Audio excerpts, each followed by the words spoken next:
aqui para o próximo tópico, portanto, poupança e investimento nas contas da renda nacional. Os eventos que ocorrem no sistema financeiro, eles são fundamentais para entender os acontecimentos na economia. Como acabamos de ver, as instituições que compõem o sistema, o mercado de títulos, o mercado de ações, os bancos e os fundos mútuos, eles têm o papel de coordenar a poupança e o investimento da economia. Só relembrando mais uma vez que investimento aqui, quando a gente está falando de um livro de economia, nós estamos falando sobretudo de investimentos produtivos. E conforme vimos no capítulo anterior, a poupança e o investimento são determinantes importantes do crescimento em longo prazo do PIB e dos padrões de vida. Consequentemente, os macroeconomistas precisam entender que os mercados financeiros entender como os mercados financeiros funcionam e como diferentes acontecimentos e políticas os afetam. Então, os estudos macroeconômicos vão revelar, portanto, como funcionam os mercados financeiros, né, a dinâmica dele e, naturalmente, como esse mercado ele é afetado por diferentes acontecimentos econômicos e também políticos que vão, consequentemente, o afetar. E podemos adicionar aí também os acontecimentos internacionais. Então, você tem na área de economia especialistas que vão se debruçar a como funciona a dinâmica, portanto, desses produtos financeiros diante dos contextos em que eles estão inseridos. Como ponto de partida para uma análise dos mercados financeiros, vamos discutir nesta sessão as principais variáveis macroeconômicas que medem a atividade nesses mercados. A ênfase aqui não é no comportamento, mas na contabilidade. Contabilidade diz respeito à maneira como diferentes números, daqui a pouco a gente volta para esse quadro, são definidos e somados. Um contabilista pessoal pode ajudar uma pessoa a somar sua renda e suas despesas. Um contabilista da renda nacional faz o mesmo para a economia. Então, dentro da economia, existem economistas que executam a contabilidade da dinâmica econômica e expressam isso em números. E, consequentemente, para saber como está o desempenho desse determinado país. Então, veja, as contas da renda nacional, portanto, incluem particularmente o PIB e muitas estatísticas correlatas. Então, todos os países seguem protocolos internacionais, né, padronizados pelas Nações Unidas, enfim, tem um departamento de estatística que foca isso, para que todos os países façam, portanto, a sua contabilidade nacional, a mensuração da sua geração de bens e serviços, para que justamente o contabilista da renda nacional saiba o desempenho e tenha acesso a várias estatísticas que a economia produz ao longo de um determinado ano. As regras de contabilidade da renda nacional incluem diversas identidades importantes. Lembre-se de que uma identidade é uma equação que precisa ser verdadeira por causa da maneira como suas variáveis são definidas. Portanto, lembre-se de que uma identidade ela é uma equação matemática que precisa ser verdadeira por causa da maneira como suas variáveis são definidas. É útil ter as identidades em mente, porque elas vão esclarecer como diferentes variáveis estão relacionadas entre si em uma determinada economia. Aqui, examinaremos algumas identidades contábeis que lançam luz sobre o papel macroeconômico dos mercados financeiros. Então, sempre focando neste capítulo, o livro do Mankiw, focando aí, portanto, nos mercados financeiros. Agora vamos voltar aqui para esse quadro, mais um quadro, saiba mais sobre crise financeira. Em 2008 e 2009, a economia norte-americana e muitas outras economias importantes ao redor do mundo passaram por uma crise financeira, o que levou, por sua vez, a uma crise profunda na atividade econômica. Examinaremos esses eventos em detalhes mais adiante no livro, mas aqui podemos delinear os elementos chaves da crise financeira. O primeiro elemento de uma crise financeira é um grande declínio dos preços de alguns ativos. Então veja, em 2008 e 2009 ocorreu o declínio dos chamados ativos imobiliários. O preço da habitação, após passar por um boom no início da década, caiu cerca de 30% em apenas alguns anos. Um declínio tão grande dos preços dos imóveis não tinha sido visto nos Estados Unidos desde a década de 1930. O segundo elemento de uma crise financeira é a chamada insolvência das instituições financeiras. Em 2008 e 2009, muitos bancos e outras instituições financeiras apostaram no preço dos imóveis sustentados pelas garantias das hipotecas destes mesmos imóveis. Quando o preço dos imóveis caiu, um grande número de proprietários parou de pagar os empréstimos. Essas inadimplências, portanto, levaram muitas instituições financeiras à falência, ou seja, o giro financeiro, o retorno do dinheiro emprestado, criou um colapso em várias instituições financeiras norte-americanas naquele momento. Em especial, ficou muito consagrado a falência do chamado banco Lehman Brothers. O terceiro elemento de uma crise financeira é o declínio na confiança em instituições financeiras. Apenas alguns depósitos bancários, portanto, são garantidos pelo governo. À medida que a insolvência aumenta, todas as instituições tornam-se possíveis candidatas à falência, ou seja, como as empresas emprestaram dinheiro, o dinheiro saiu da instituição e ele não está retornando com o pagamento dos empréstimos, dos financiamentos ou das hipotecas, consequentemente o banco começa a perder liquidez. E essa perda de liquidez vai criar uma série de desconfianças ou de falta de confiança ou de declínio de confiança nessas instituições e, consequentemente, você passa a ter um grande colapso em torno do sistema e no funcionamento do sistema. Então, consequentemente, nós temos aí essa questão muito evidente neste momento em que você tem uma crise e que um dos elementos chaves de percepção da crise, portanto, é essa falta de confiança nas instituições financeiras. Todos os depositantes, os poupadores, começam a ter medo que a sua instituição possa falir e ele possa ficar sem o seu dinheiro, já que na maioria dos países o governo só garante uma parcela destes recursos. Indivíduos e empresas com depósitos não segurados nessas instituições começam a retirar todo o seu dinheiro.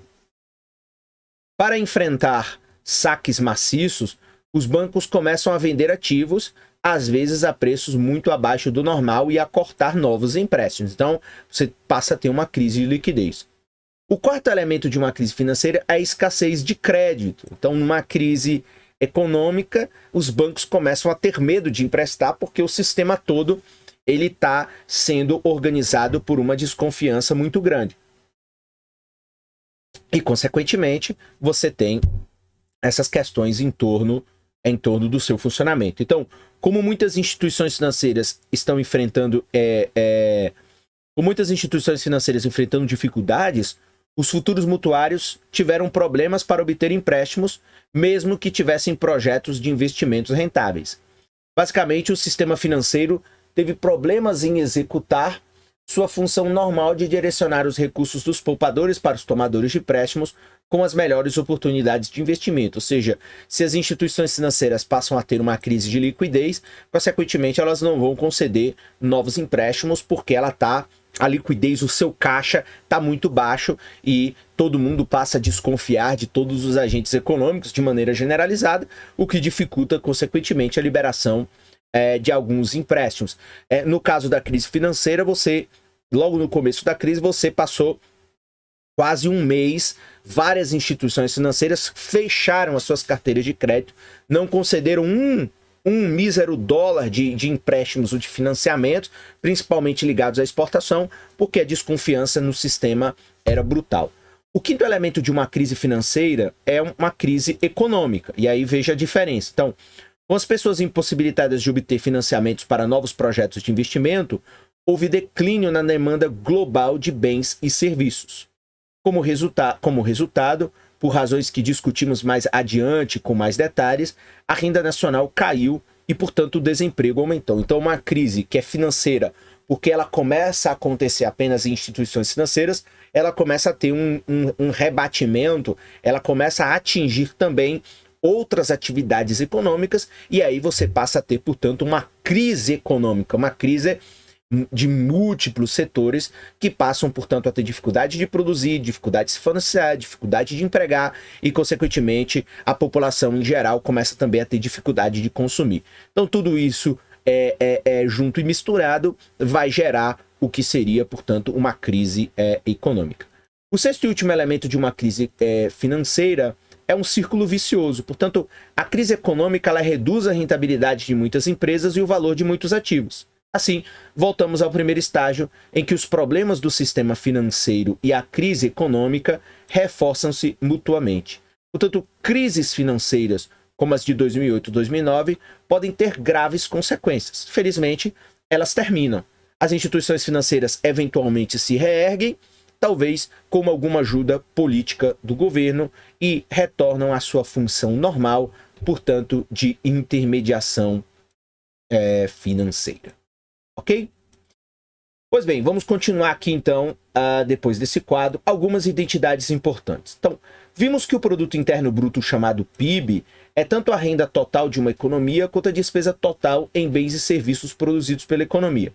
Portanto, o PIB, denominado aqui pela letra Y, se divide em 4 componentes de dispêndio, então aqui de gastos, né? Então veja, você tem o consumo, basicamente das famílias, você tem os investimentos, que são os gastos realizados pelas empresas para construir uma nova fábrica, comprar uma nova máquina, comprar novos, digamos, equipamentos, comprar novos veículos para a atividade produtiva.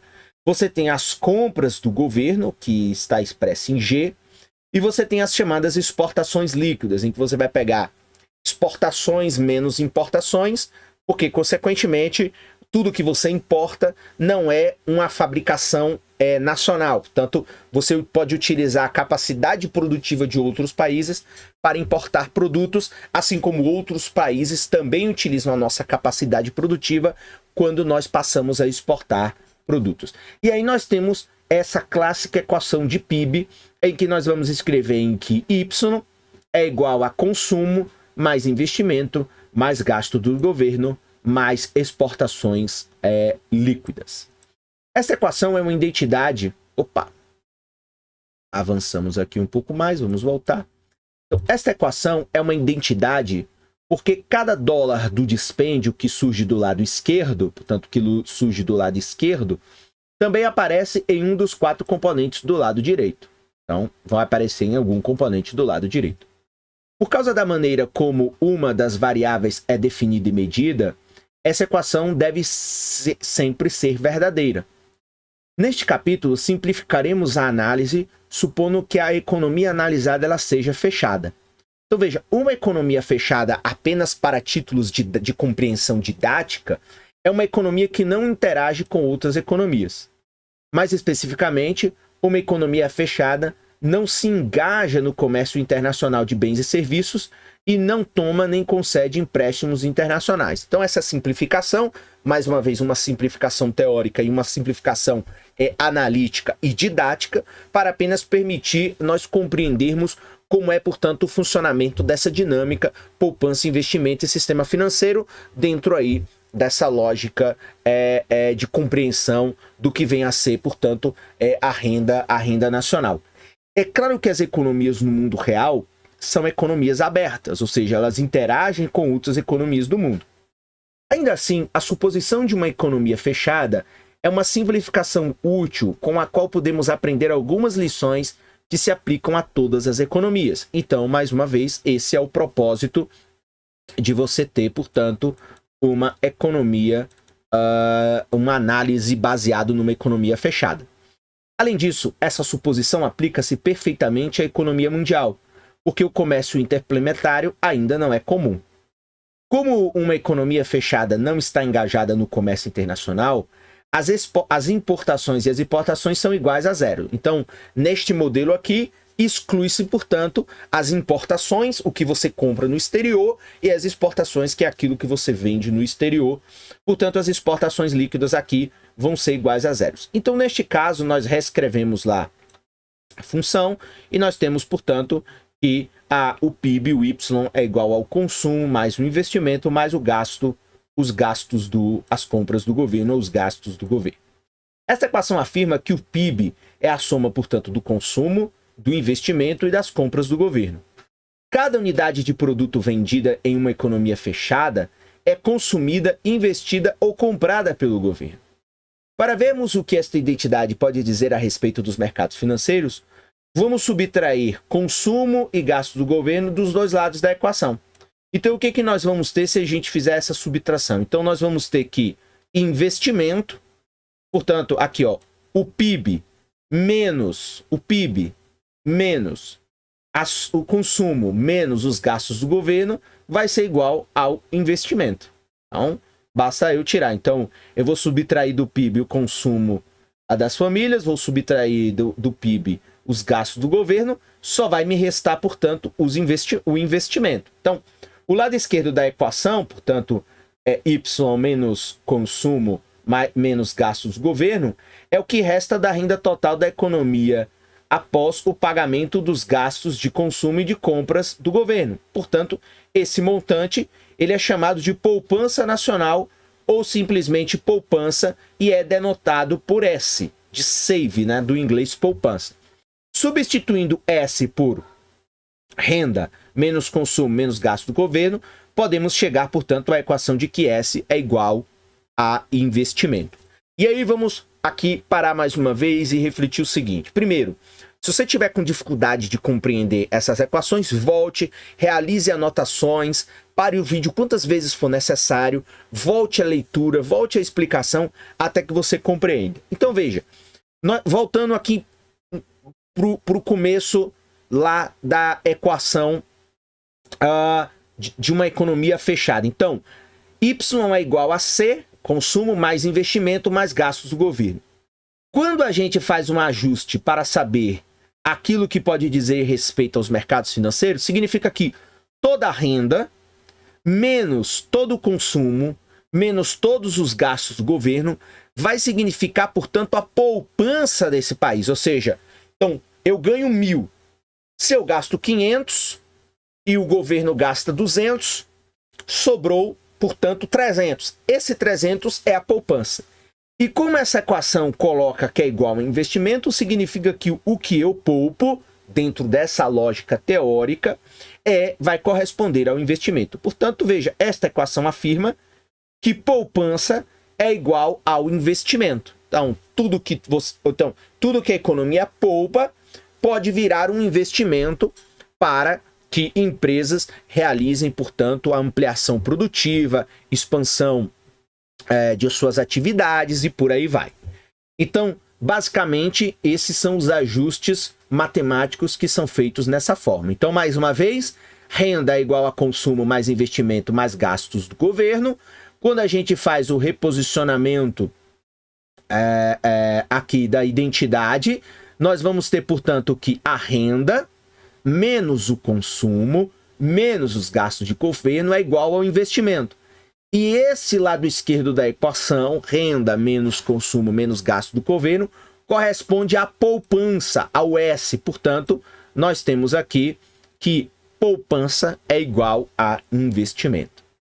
Para entender o significado da poupança nacional, é útil manipular um pouco mais sua definição.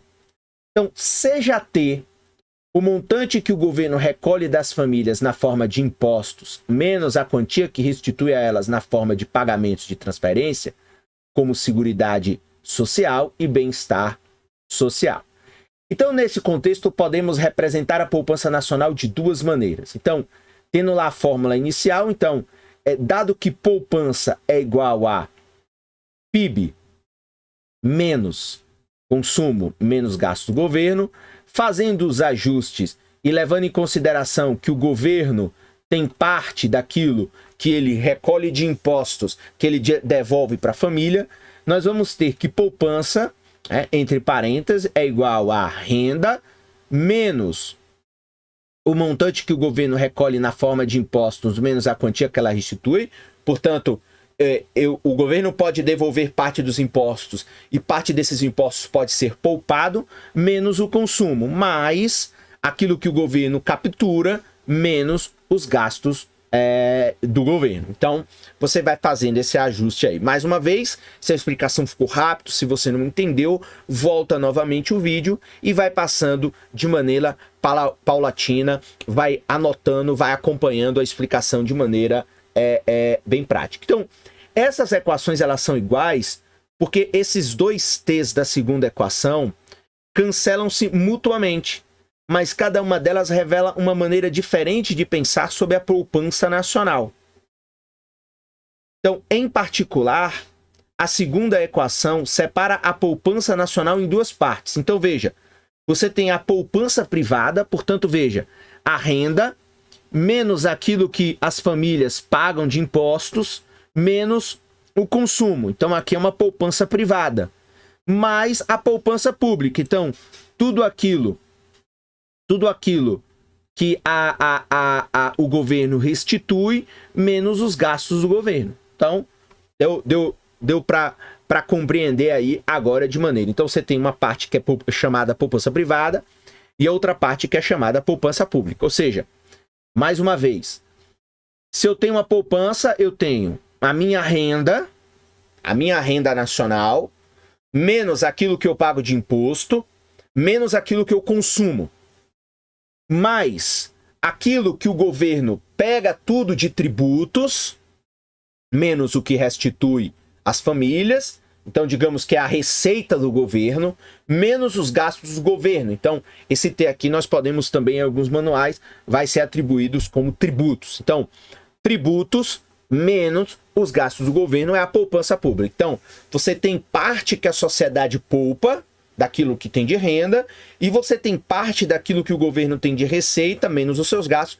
que ele também, teoricamente, ele também pode poupar, ainda que seja difícil encontrar países onde essa poupança pública ela aconteça de maneira natural, dado, enfim, a toda a dinâmica capitalista que tem criado complicações no funcionamento dos estados e logo os estados hoje em dia têm operado fortemente com déficits. Então veja, vamos considerar cada uma dessas duas partes. Portanto, você tem a poupança privada, que é o montante da renda que fica com as famílias após, veja, então, é o montante da renda que fica com as famílias após o pagamento de seus impostos e após o pagamento de seus gastos de consumo. Então, mais especificamente, como as famílias recebem renda Y, elas pagam impostos, elas pagam tributos T e elas gastam C em consumo, portanto, a renda privada vai ser renda menos o tributo, menos o consumo. Já a poupança pública é o montante da receita tributária que fica com o governo após o pagamento de seus gastos. Então, como o governo ele recebe o T em impostos e gasta o G em bens e serviços, nós temos o seguinte: se T for maior que G, portanto, eu arrecado mais tributos do que gasto, o governo obterá um superávit orçamentário, porque receberá mais dinheiro do que gasta. Esse excedente de T menos G representa, portanto, a poupança pública. Já se o governo ele gasta mais do que ele arrecada em receita tributária, então o G é maior que o T. E neste caso, o governo vai ter um déficit orçamentário. E a poupança pública, portanto, T menos G, será aí, neste caso, um número negativo. E aqui apenas uma observação. Então, quando se fala de governo, o governo não tem lucro nem prejuízo. O governo ele tem ou superávit orçamentário ou déficit orçamentário. É muito importante estar atento a essa nomenclatura quando se trata, portanto, de contas públicas. Vamos considerar agora como essas identidades contábeis estão relacionadas com os mercados financeiros. Portanto, veja, a equação poupança igual investimento revela um fato importante. Para a economia como um todo, a poupança deve ser igual ao investimento. Mas isso levanta algumas questões importantes.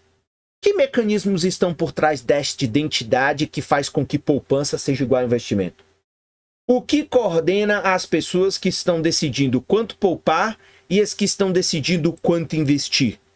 A resposta, mais uma vez, é o sistema financeiro. Então, os mecanismos por trás dessas identidades de poupança igual a investimento e a decisão de várias pessoas em um sistema econômico, em um país, decidirem poupar e várias outras decidirem investir ou decidirem gastar, quem vai fazer essas mediações e essa organização será, portanto, o sistema financeiro.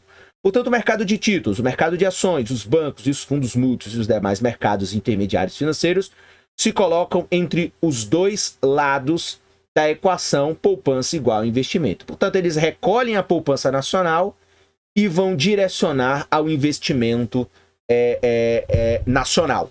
E, portanto, para essa compreensão ficar mais simples, é que a gente faz uma simplificação lá de uma economia fechada, sem relacionamento com o exterior, para que fique claro como é o funcionamento e a dinâmica dessa identidade, dessa equação em que poupança é igual a investimento. Ok? Pois bem, agora vamos para o tópico aqui para compreender o significado da poupança e do investimento. Às vezes, os termos poupança e investimento podem causar muita confusão.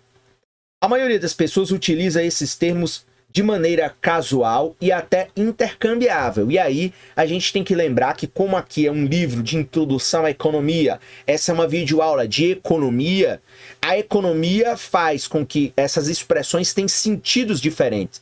Então, popularmente, quando a gente fala poupança, as pessoas pensam na caderneta de poupança. E quando a gente fala investimento, muitas vezes pensam que é investimento realmente numa ação. Não pensam do ponto de vista econômico. Então, veja, já os macroeconomistas que processam as contas da renda nacional utilizam esses termos com cautela e de maneira distinta. Considere o seguinte exemplo. Suponha que Léo ganhe mais que gasta e deposite a renda não gasta em um banco ou a utilize para comprar um título ou algumas ações de uma empresa. Como a renda de Léo supera seu consumo, ele, portanto, ajuda a aumentar a poupança nacional. Léo pode pensar que está investindo seu dinheiro, mas um macroeconomista diria que ele está poupando e não investindo. Então, essa é a primeira. Então, poupança, na expressão de uma aula de economia, na nomenclatura econômica, significa, portanto, de fato, poupança. Eu ganho mais do que gasto e, portanto, eu poupo parte da minha renda. Na linguagem macroeconômica, investimento, portanto, refere-se à compra de novo capital como equipamentos e prédios. Então, investimento na expressão econômica significa, portanto, a compreensão de que essa expressão está designando, do ponto de vista econômico, dos macroeconomistas, da linguagem macroeconômica, dos manuais de economia, das aulas de economia, de que investimento é aumento de capacidade produtiva. É uma nova máquina de costura, é um novo caminhão para transportar mercadoria, é um novo edifício, uma nova instalação industrial. Então, o investimento aqui tem uma conotação de ampliação da capacidade produtiva de um determinado país. Então veja, quando o Moi toma dinheiro emprestado do banco para construir para si uma casa nova, ele aumenta o investimento nacional, lembrando que casa é construção civil e construção civil é considerado na contabilidade investimento. Lembre-se de que a compra de um imóvel é um gasto familiar considerado investimento e não consumo. De modo similar, quando a Curley Corporation vende ações e usa o resultado da venda para construir uma nova fábrica, nós estamos também falando de que isto também aumenta o investimento nacional. Então, embora a identidade contábil, poupança igual investimento, mostre que poupança e investimento são iguais para a economia, isso não precisa ser verdade para cada família ou empresa específica. A poupança de Larry pode ser maior que seu investimento e ele pode depositar o excedente em um banco. A poupança de Moi pode ser maior que seu investimento e ele pode tomar um empréstimo bancário para cobrir a diferença. Portanto, os bancos e as demais instituições financeiras, tanto nos Estados Unidos como no caso brasileiro, tornam possíveis essas diferenças individuais entre poupança e investimento, ao permitir que a poupança de uma pessoa financie, portanto, o investimento de outra, ok?